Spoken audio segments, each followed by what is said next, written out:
Welcome to Take Center Stage. My name is Marisa Bludorn. I am your host. I'm the editor-in-chief and CEO of Own It Magazine and Publishing Company.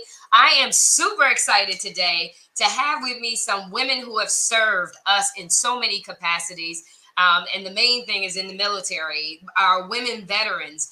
Delay is never denial. We celebrated Women's Veterans Day in June. And as you can see, we are all some busy women.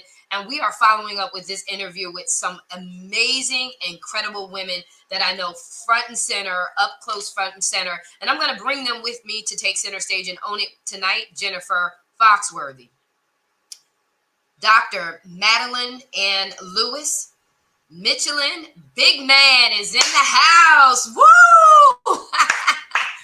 I am so excited to have you guys with me tonight. And what a great honor, a huge honor, just to know all that you have done and to actually participate with our cover girl, Vaughn Griggs. She's not here with us tonight, but she'll be here in a couple of weeks with us to interview. But I got a chance to really sing it. We always say Happy Veterans Day, right? We always do the whole Happy Veterans Day.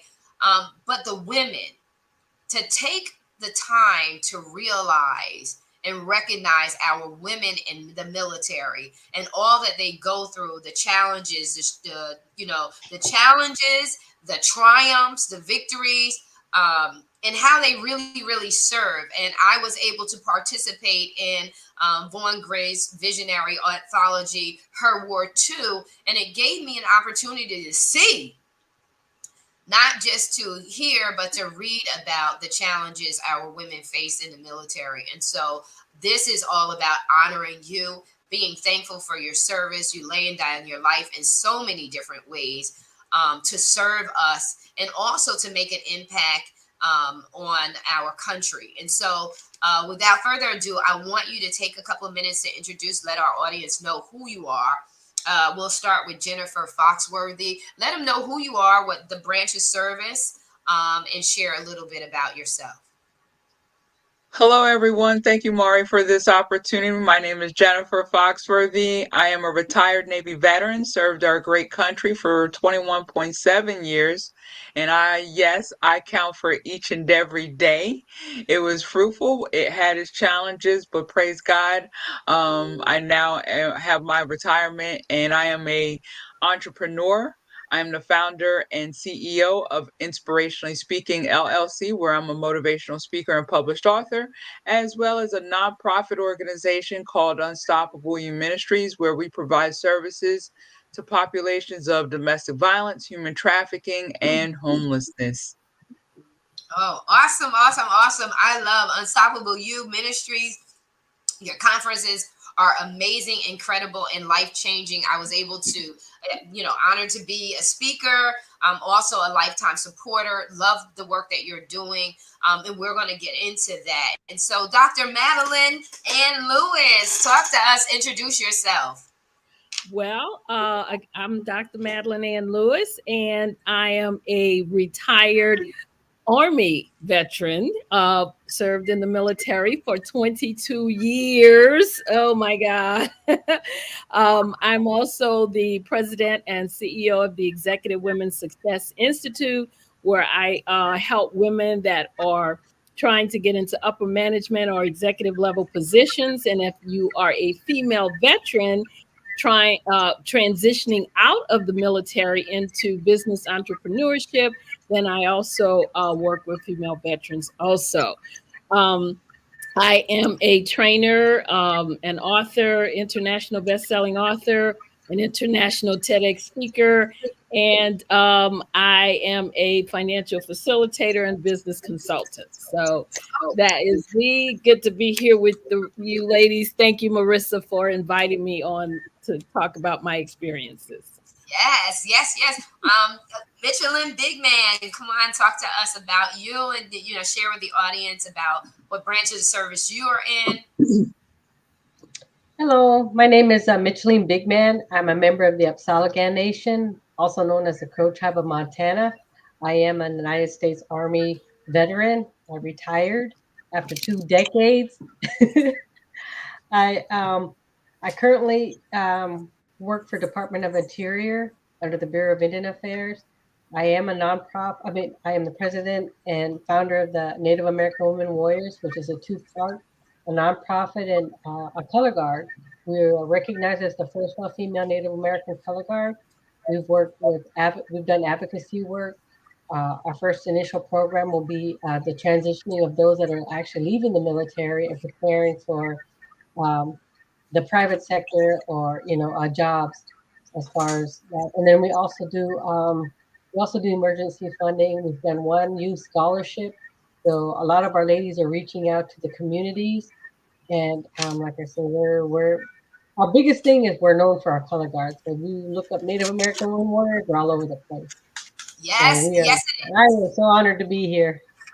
Yes, it is. Yes, it is. If you do a search on Michelin, you will find out a lot of what this woman has been up to, and it's so beautiful. I love your, your whole Indian garb. I love it. It's very honorable, and I just love looking at it, and getting a deeper understanding of the culture, the experience, the traditions. I just value that, and so you always see me because I'm always trying to put you up with your Indian garb, right? Because it's So, beautiful. It's beautiful, and the more that we know, the more that we can appreciate and value embracing diversity and inclusion. And so I want to go in and talk about your experience because I wish I was I wish someone would have shared with me about the opportunity of going into the military because I would have loved to serve. I believe that I am built for that, and I would have loved to do it. And with that being said, I want to go into the area of your experience. You made it a career. And a lot of times, what people don't realize is, especially talking to our younger portion of a population of our audience, if they're considering that, and just talking to military people, realize that don't go in and get out. You need to make it a career. And then, also with business coaching, career coaching, I also know you need to have a strategy and a plan. So what advice would you get? And I'll start again with Jennifer, and then go around the room. What advice would you give to someone who's considering going into the military as an option for them? What advice, if you could talk to your younger self, what would you be saying? I would I wouldn't do anything different. I knew that going into the military would be my best option. Where I grew up, my reality was pimps, drug dealers, prostitutes, but I knew I had the potential to do great and amazing things. I had family members that served our country in the various branches, and I want to make my parents proud, but I also want to be independent. So the advice that I would give someone is know your why and stick to it. So many times our young people, um, they don't want to stay the course. Mhm. And I diversified my portfolio. Not only did I serve in various jobs, but I got higher education degrees. I got 4 college degrees.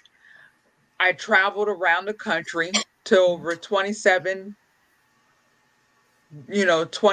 different countries.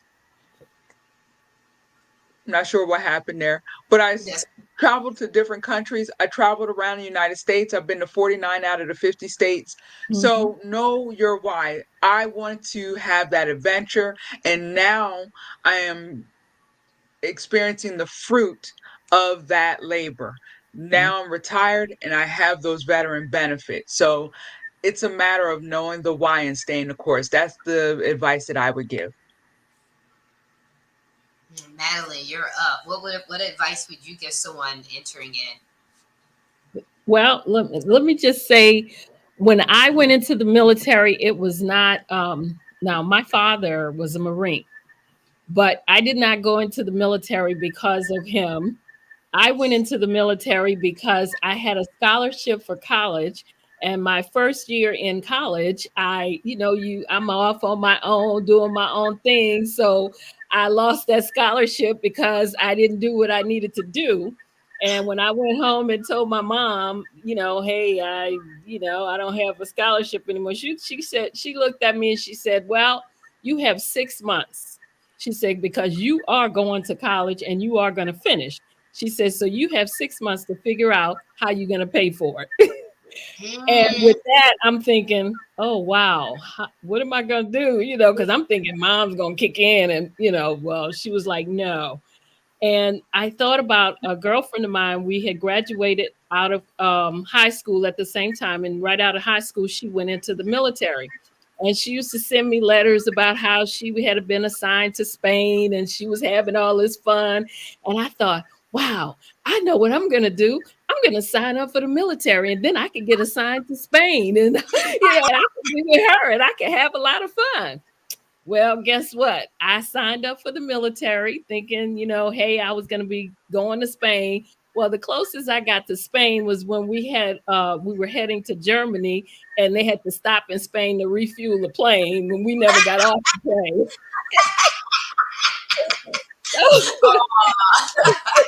So that's kind of how I managed to get into the military because I needed money to pay for my college, which I did get.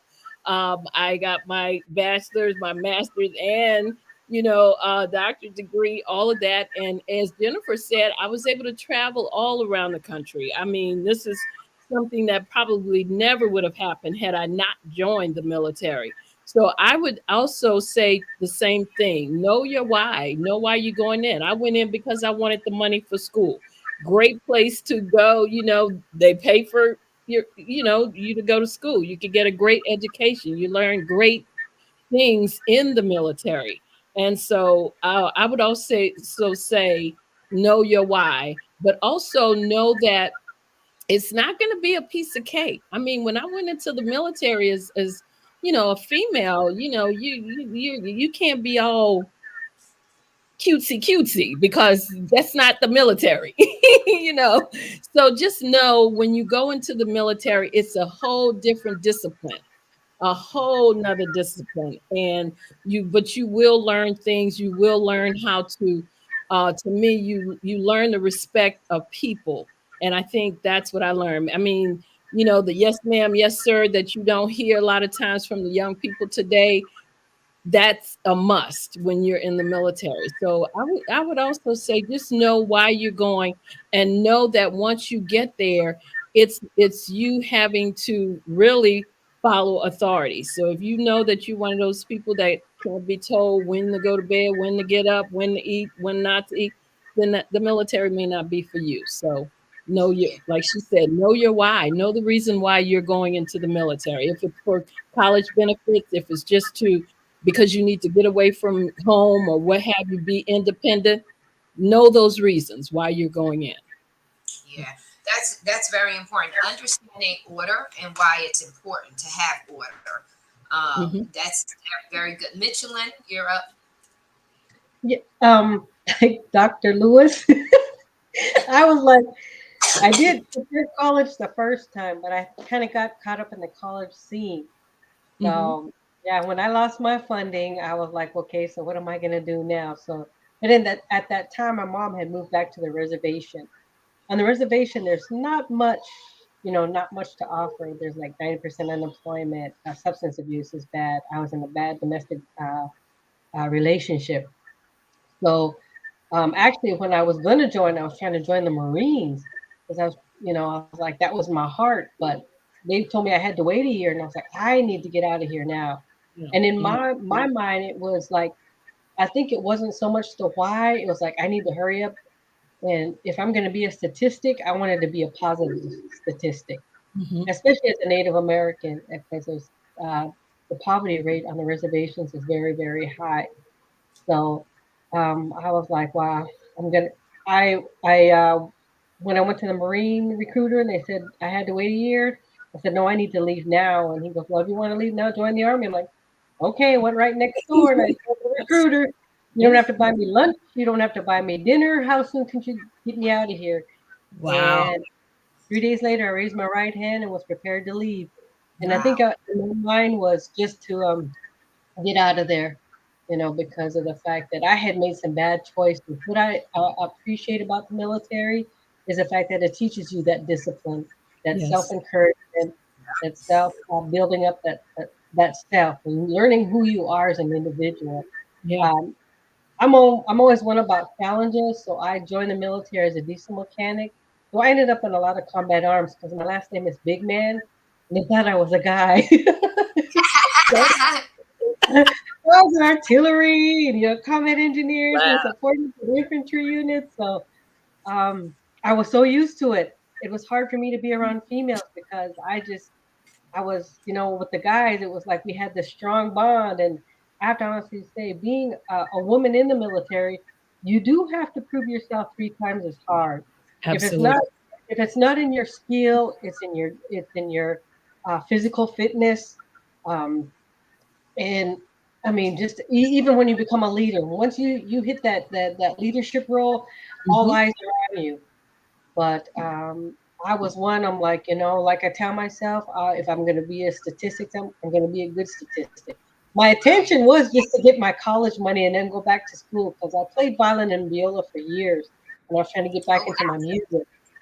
So I auditioned for a symphony, and I was like, but I got caught up in the bad party scene. Because a lot of people ask me, what made you join the army? I'm like, I partied too much in college. wow. But That's it Yeah. was an eye opener and it was a great experience. It was tough. I'm not going to sit there and sugarcoat Yeah. it. It It's not a piece of cake. had that yeah. inner strength, but you have a lot of your comrades that'll actually get you through a lot of that stuff. But it was great. You know, I Hmm. enjoyed it. Mhm. Yeah. So talking about those challenges is a lot of things that we take for granted. Like I said when I opened the show, was we really focus on veterans. We really focus on veterans in general, and then we also talk about we really focus on the when we're at war and that kind of stuff. We focus then. And then when Veterans Day comes again, and we say thank you for your services and all of this other stuff. And what I got an appreciation for, again, I will say, was being a part of the Her War II project was because I got a chance to see, like, oh my gosh. And then also with the magazine, just having more and more connecting with women and men who have served in our armed services. So talk about the unique experience of women in the military. As more women are entering the military, these rates may show even further increases in the future. Many attribute these alarming statistics to MST, sexual harassment. I know, Jennifer, you addressed this with homelessness, mental health concerns such as PTSD, but also mental health and wellness in general, right? Depression, reintegration into their families and back into society once they leave the Hmm. military lifestyle, and general societal biases, right? So, just like the case with them coming back from the Vietnam War, we don't realize how many times people, we thank our military, but there are people out there that don't thank the military and are very upset about how the U.S. gets involved in other people's businesses and stuff like that. So that's why, to me, this was so important. It wasn't just me saying, oh, it's Women's Veterans Day, let me just have a special issue. No, because that's more work for me. It was to say, oh, wait a minute here. We have a population of people who have laid down their life for us, have been traumatized by sexual harassment.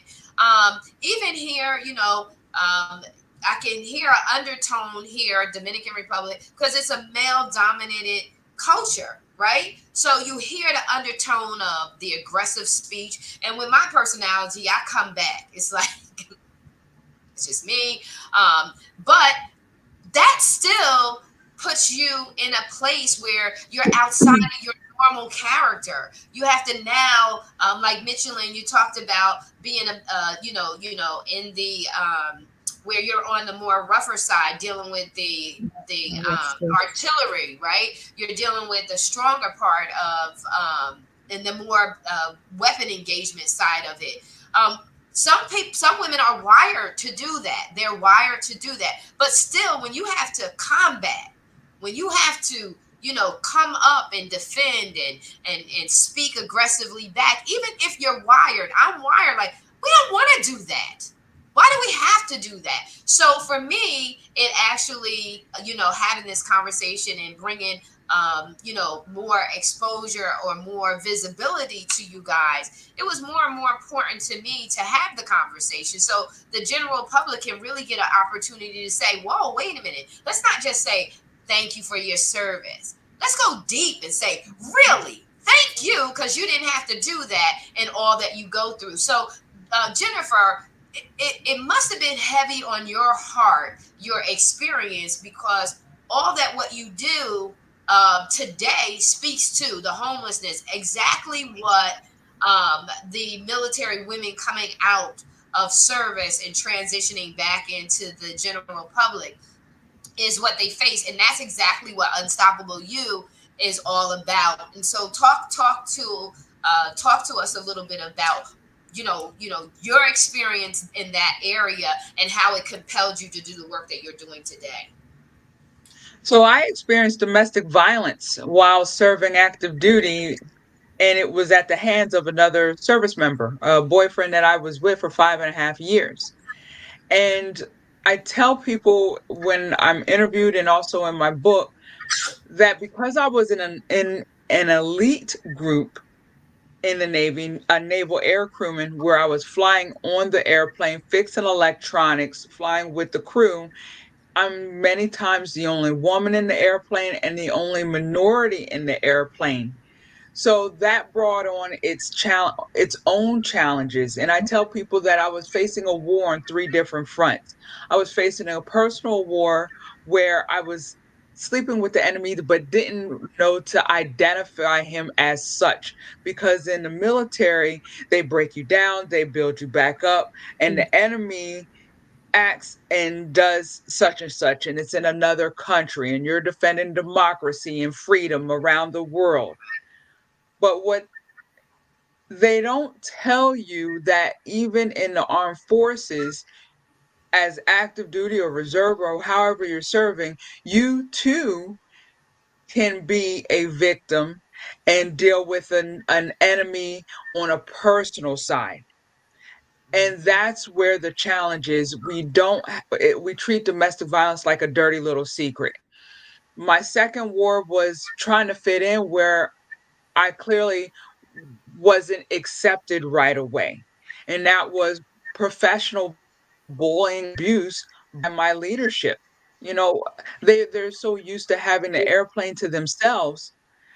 Um,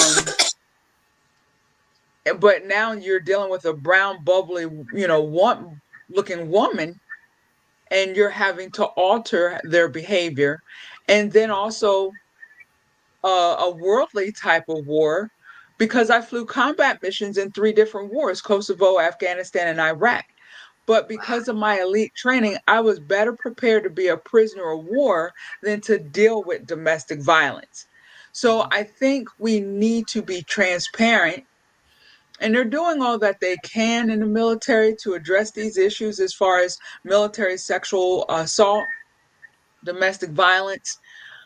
But we need to start before we even decide to raise our right hand and take that oath.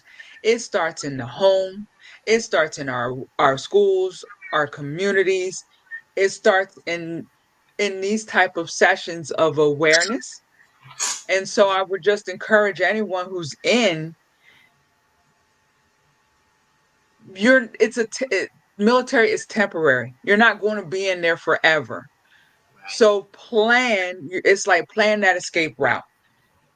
Okay, I'm going to serve for 4 years or 20 years or whatever that looks like. Let me start making connections on the outside with, if I'm going to be an entrepreneur, let me start attending entrepreneur events, networking. Let me start saving for that rainy day so that way I don't end up homeless.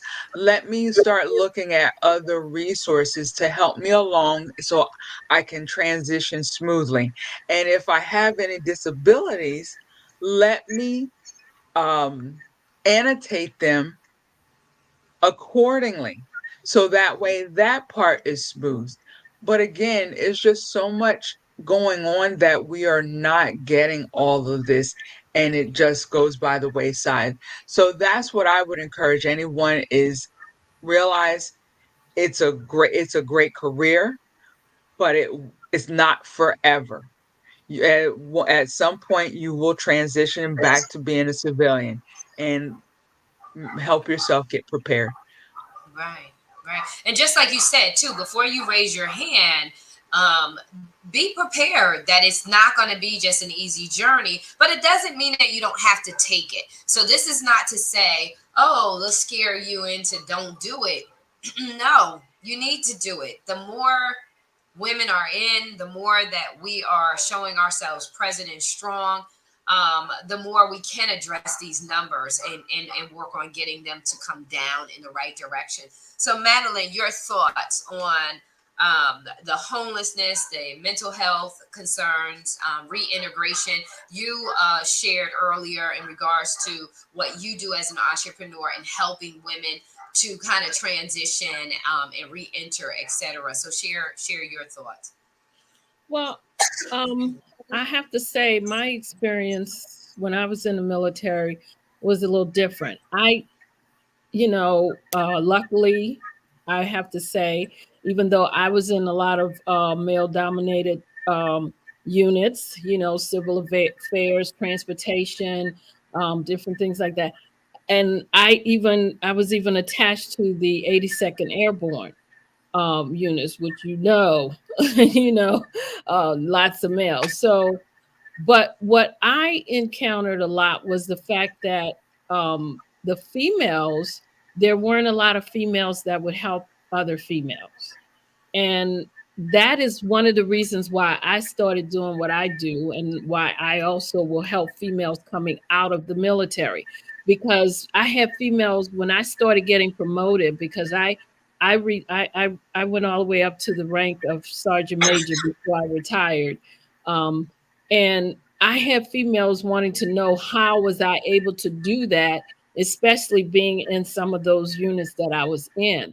And the thing of it is that because they didn't see a whole lot of women, and then I had to deal with, like, I think it was you that said, Micheline, with the being in the leadership role, you had these men, of course, if I'm over them, and then they got to take orders from me, so that puts you in a different role. But you also, as a female, you also had to stand strong because you are the leader. And at that point, you have to learn too not to second guess yourself, because you have to be able to lead, you have to be able to give orders, and you have to be able to make sure that they're going to take those orders, Yep. and follow the order that you gave. And with having women coming to me and wanting to know how I got promoted, they wanted me to look at their promotion package, different things like that, so that they too could get promoted. That's when I realized that there weren't a lot of women that were helping other women, but there weren't a lot of women support, like she said, even when it comes to the mental issue, homeless and stuff like that, the women just didn't have the support.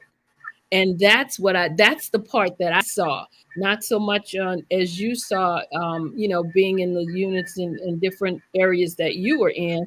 Because even when I was deployed, and I was in when I was in Saudi Arabia during Desert Storm, I was one of three women with a whole unit of men. And it's like we're in this convoy and we're constantly moving, when they stop, the men get to go whip it out and do what they got to do, but we're females, we can't do that. So finally I had to tell the officer in charge, hey, you got three females in this convoy, we need a little more time, so you need to give us some time to take care of our business you know Right. Hmm. And so those are the things that I kind of faced being in the military. And of course, like I said, the bias because of a female being at a certain rank, moving into a certain rank. So that's what I saw. So my thoughts would be, as a female, you're going to run into different things. It's just that you, one, have to make sure that you don't let them, like she said, they break you down, they build you back up. So you have to try to make sure that you don't let them, after you've been built up, meaning that they build you up the military way so that you can function in the military. You don't let what's happening in the military break you down again. So that's what you try to have to do.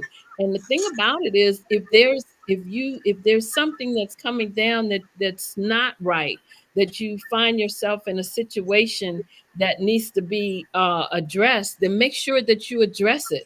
Don't stay silent about it. You have to put it out there and let somebody know what's going on. And if that person doesn't do anything, then you go to another person, and until your voice is heard.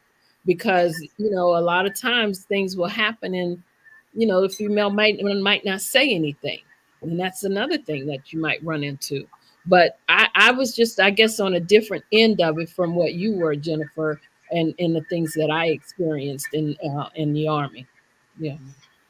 And you have to speak up, because the only way numbers like this change is you have to take the risk, and you have to go out there, and you do have to speak up. Right. It comes with a battle, but so many people are waiting for us to arrive, so that they can be set free. And so, Mhm. you may be the first out there, and maybe a struggle at the beginning, but 9 times out of 10, there's always going to be a force that comes behind you that says, "Oh, me too. This has happened to me, and thank you so very much for speaking up, because I felt like I was alone." And so, Mhm. like I said before in other interviews, when sitting among veteran women, is there's a parallel that happens, that even though this is going on in the military, this is a human mindset. This is a human state of affairs. And so I see parallels in corporate, where Dr. Lewis, you mentioned how women are not helping. That was Mhm. my experience. And I have conversations with people that they had all of Exactly. these mentors Yeah. that came out and helped them. Well, I didn't have that, and I helped a lot of people. And I'm Mhm. not mad, because the Holy Spirit has helped me. So trust me, I'm not mad. I would have liked your help, but you didn't. Mhm. Mhm. But you see, there's a parallel. And even with Mhm. me at Princeton University, I was the only Black woman in an all Caucasian male department. And when I say to you, Jennifer, you talked about bullying and all this other stuff that was going on, calling out my mistakes so that everybody in the department could hear. So much immaturity, and Mhm. it really, so you can look at it two ways. You can look at it and say, you get mad, blah, blah, blah. But what I did was I looked at it from a perspective of building up my own character, for me to rise above them, and to not become like them, but to become better because of them, or in spite of them. And that's how I used it, because it was a very critical time for me. Because when I first started my job at Princeton University, I was married. I did not have to work. I was blessed. I did not have to work. Within 3 years of working there, I divorced. I now became, which is a huge transition, from a position of I could walk out of this job if I want to, oh my God, you're playing games with my livelihood, and I'm the head of the house. So there was a major shift in all of that. And what I believe I heard you, Dr. Lewis, share with the audience is to say, life happens. Don't Mhm. shrink back, rise up, and as the woman said, lean in. And as I always say, press to the mess to get to God's best. And with that, I'm going to shift over to Michelin. Share, Michelin, because you do a lot of advocacy work. And you do a lot of work, and it's not always, a lot is put on you. to show up, to extending yourself, and all of these things. Based on your military experience, what influenced you to show up the way that you're showing up for your people, and advocating them for the way that you do today? I guess it was that drive that you learn in the military, and like Dr. Lewis had said, I mean, we find out that some of our own will do us wrong, and that I think that's just in a lot of ways. Being in the military, I didn't fall into mainstream America. I'm not white, black, Hispanic, or Asian. I'm That's Native right. American, and which is often forgotten. We're actually not a race. We're considered a Yes. political entity. So it was hard to sit there and try to overcome a lot of stereotypes, because there is a lot of stereotypes in how history portrayed us.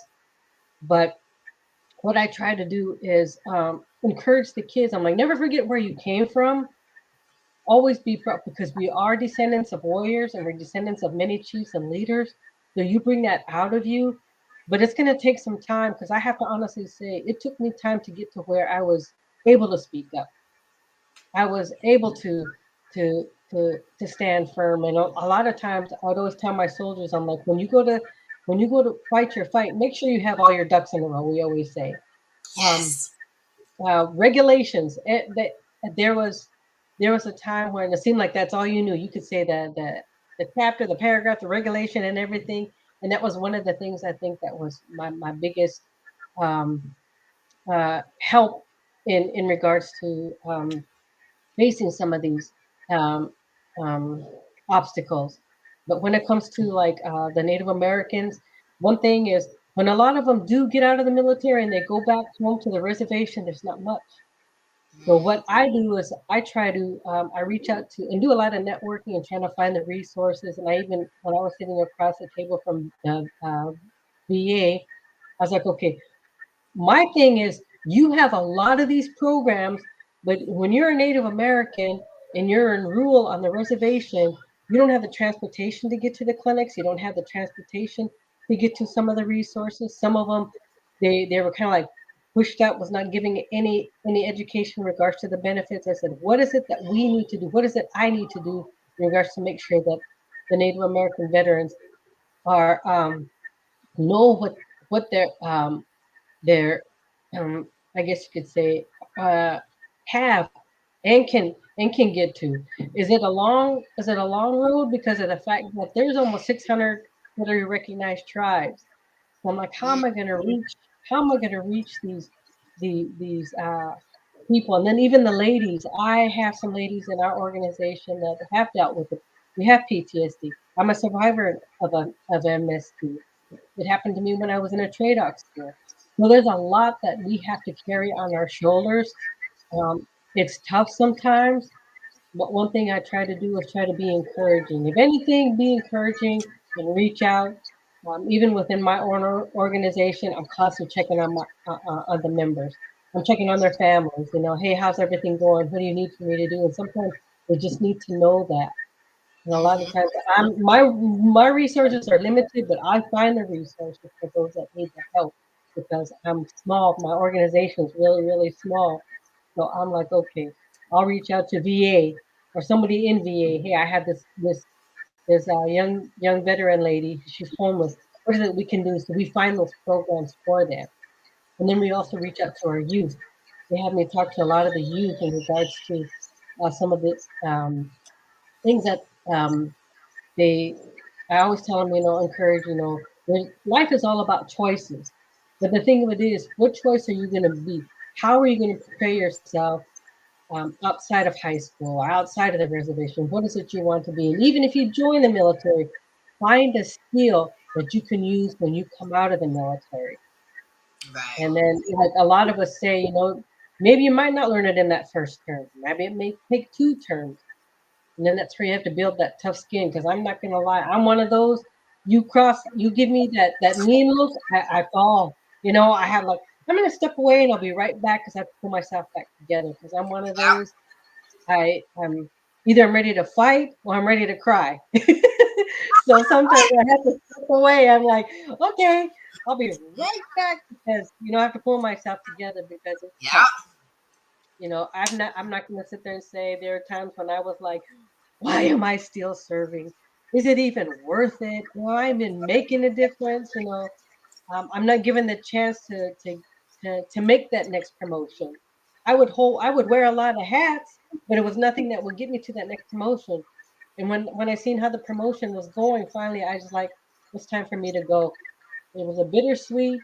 My heart was breaking, but that's where um, it was time for me to transition and work a different avenue where I could still be um, useful for our veterans. I think that we all go through that, where we have those moments of, am I really making an impact? Because we have hearts that really care. We care about the people that we serve. We care about the people that are around us, our loved ones, our families. And we do see the bigger picture. We see the impact that if a lack of help comes, what could happen. And we want to make sure that we can, as best as possible, decrease that and increase success. And success, not in the sense of materialistic things, but peace of mind, fulfillment, feeling fulfilled, that you made a difference, that your life counted. Michelin, you said something that was very critical, and I've been saying it for many, many years, is identity is key. In order for you to do any of this stuff, anything or overcome, is you have to know who you are, what you're made of, what makes you tick, what ticks you off, and why you were put here on the earth to make a difference. And once you align with your design, then the world is like, life can come all it wants you in all different directions. You may have that moment in question, but you will bounce back up and say, oh no, this is why I am here, and let me get back to business. And so I just want to say to each one of you, it is not light that I say this. I'm so in awe of you. Each one of you, I'm so in awe, and I'm so thankful for this opportunity because Michelin, you said you have a population of people that are so non-visible. No, no, so not, unless we're looking at a documentary on casinos and, something like that, we're not hearing about the Native Americans. And then you're so quickly grouped in with the Mexicans because of the bone structure and this, that, and the other, that you just again get overlooked. But how would I say? In actuality, this is your country. How about that? Woo! How about that? And so just like I said to you, I'm thankful for my father who did serve. He served in the army. He served in the army, and I'm thankful because it is him and my mom who instilled my openness to just love everybody, and to not have singular conversations, to be embracive of all mankind. And I'm so very, very thankful because when I look at you, sis, I just see so much beauty. I see so much beauty. I have so much respect. There's so much honor. And so, again, like I said, I want to have us say some closing remarks. I'm so thankful for each one of you and your services, and the service that you continue. It didn't just you started your career path in the military, but it didn't end there. It spilled right over into our communities and into our home lives. So Jennifer, your closing remarks, then we'll go to Dr. Lewis, and big man, you close us out. Once again, fabulous job as always, sis. You are inspiring, and I continue to come across some extraordinary ladies I didn't know before. Now I do. I look forward to being a blessing to you, your audience, these ladies, in any way that I possibly can. Um, I use my voice to help others find theirs, and that's what we should inspire each other to do, to use our voice. And I see us doing that so extraordinarily. And if anybody wants to keep in touch or know more about me, they can go to my website, for Inspirationally Speaking LLC, which is www.inspirationallyspeaking.com. Or if they're in a crisis or looking to know more information dealing with domestic violence, human trafficking, or homelessness, on our website, it's a very comprehensive resource page. And I am also here as an advocate, and that's www.unstoppableministriesinc.org. We are a nonprofit 501c3 organization. So again, I'm just here. I want to be a blessing to all. Thank you. Amen. Awesome. Thank you so very much. Dr. Lewis? Same here. I just want to say kudos to all the female veterans out there, and just want to thank them for picking up that gauntlet to serve their countries. And of course, I wish them all the very best, that they would definitely stay safe in whatever branch that they're in. And again, if I could be of any service to any of them out there, then they can reach out to me. Also, I am to the Executive Women's Success Institute, and my email address is info@exwsi.com. The website is www.exwsi.com.